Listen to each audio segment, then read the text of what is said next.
he didn't eat that day. And so as I gave him salam, I placed it into his hand without him knowing what it was. And we were walking, he was walking with me to where my car was, and this elderly woman who was a beggar came to him. You know, he took that hand.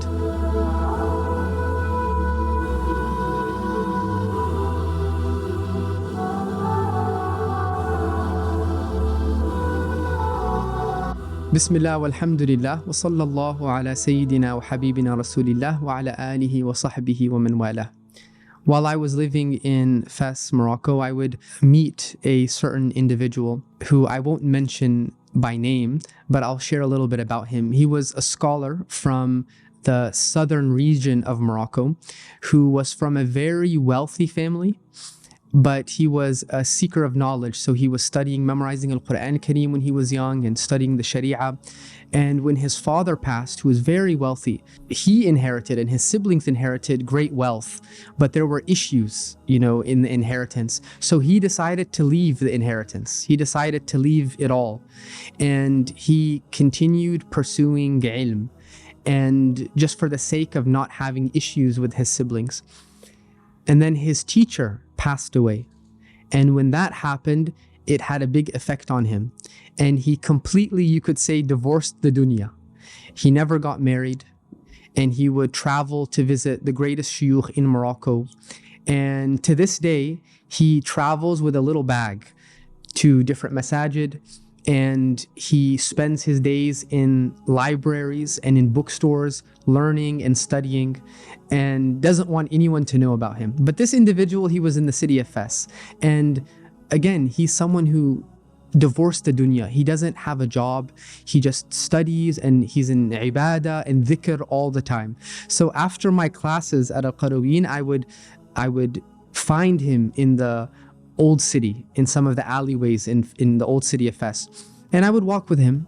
And one day I had a 20 dirham bill. So in Morocco, we have paper money, either 20 dirhams, which is around $2, 50 dirhams, which is $5, 100 dirhams, which is about $10, and 200 dirhams, around $20. So I had a 20 dirham bill on me, and I could tell he didn't eat that day, and I just wanted to gift him that for lunch or dinner or whatever, and I had it folded in my hand.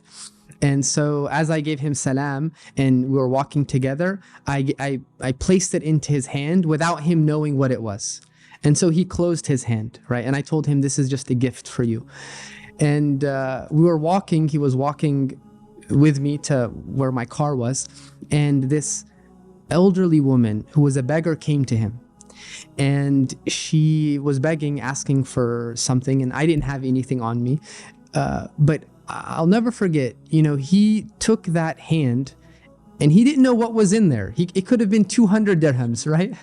And he gave it to her without even seeing, and then she left. And I don't think he was trying to do it without me knowing that he gave the same thing that I gave him to that woman. But it left an impression on me. This person who hadn't had anything to eat likely that day doesn't know this could be 200 dirhams, right? He didn't know what number it was.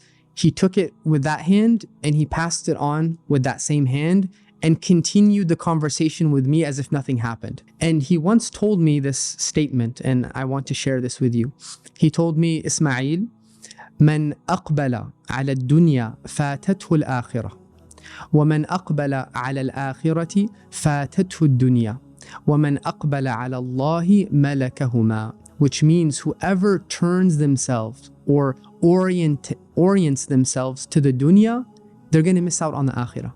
You may see people who they're working hard, they're working in their jobs, they're studying well. Not to say that that's wrong, but their whole focus is on their dunya, on their job, on their business, and they miss salah, and they don't go to the masjid, and they don't do their adhkar, and they're missing out on a lot that will benefit their akhirah. So he said, whoever orients themselves to the dunya, they're going to miss out on the akhirah. And whoever turns themselves entirely to the akhirah, what happens? They'll miss out on the dunya. And that's also not ideal. We know in Al-Quran Al-Kareem, Allah tells us to make the dua, رَبَّنَا آتِنَا فِي الدُّنْيَا حَسَنَةً وَفِي الْآخِرَةِ حَسَنَةً وَقِنَا عَذَابَ النَّارِ. We want good in the dunya and in the akhirah. But then he says, وَمَنْ أَقْبَلَ عَلَى اللَّهِ, whoever turns themselves to Allah, they'll have both the dunya and the akhirah. Why?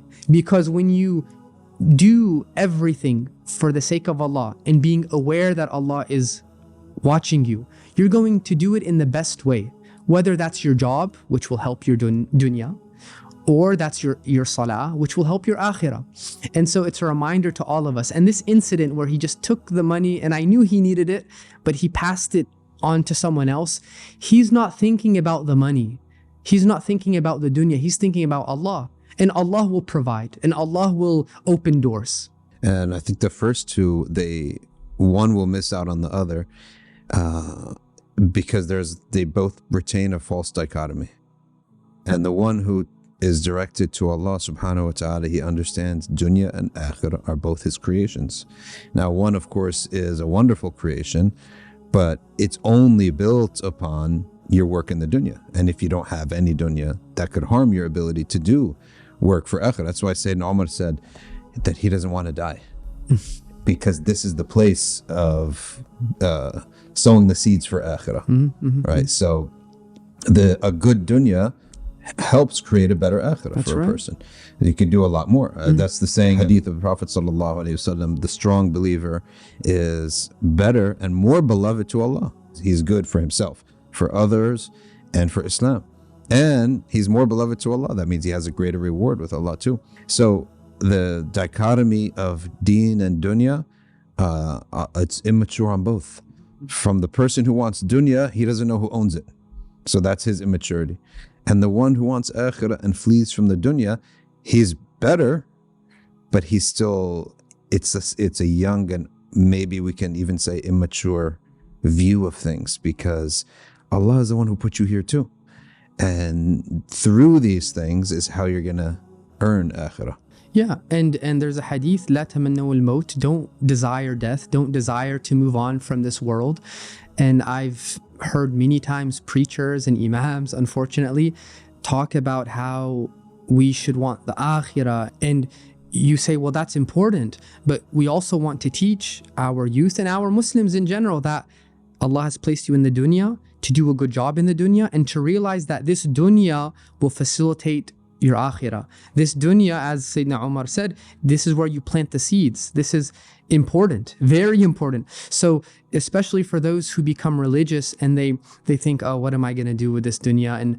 And I'll be honest, sometimes the shaitan comes and makes a person be more lazy, procrastinate, and they think in their mind, oh, it's because my mind is on an akhirah, but they're not getting anything done here. They're not doing anything, right? And you see this laziness. And no, the Prophet ﷺ's sunnah is to work hard in everything you do and to do it to the best of your ability. The Sahaba radiallahu anhum, they say that when it was Isha time, if you walked into the masjid and you found the Sahaba waiting for the Prophet ﷺ to come out to pray Isha, they would be like about to fall asleep from exhaustion because they were working all day. So I completely agree. Don't desire death, don't desire to be in the akhirah before it's the appropriate time, right? And just trust in the plan of Allah and to do your best with the context that you're in. Ibn Atta also mentions that sometimes wanting to flee the dunya is actually a cover of a hidden desire, which is laziness. Interesting, right? yeah. And is he like, well, finally, when he goes abroad and studies, what is he doing? He's sleeping all morning. Interesting, right? And it was just a cover for laziness. Subhanallah. And subhanallah, this the effect of that is that such a religious person may end up becoming not a slave, but maybe slavish towards people of the dunya. Because if you think about it, who builds a masajid, right? It's donors, people who quote unquote of the dunya. They're the people with a lot of money, right? Well, they're the ones who you're going to end up begging from, donations from. And also in the Islamic world, in the Arab world, scholars, they need to be on good terms with rulers, right? So if you get this false dichotomy, you'll possibly end up being a slave to the people of the dunya, which you ran away from. But if you were balanced in the first place, then you wouldn't have that kind of humiliation and embarrassment. Alhamdulillah. Jazakumullah khair wa sallallahu ala Sayyidina Muhammad wa ala alihi wa sahbihi wa sallam. If you like these videos, you can catch more of them at Safina Society's YouTube channel, and you could study with us online at arcview.org.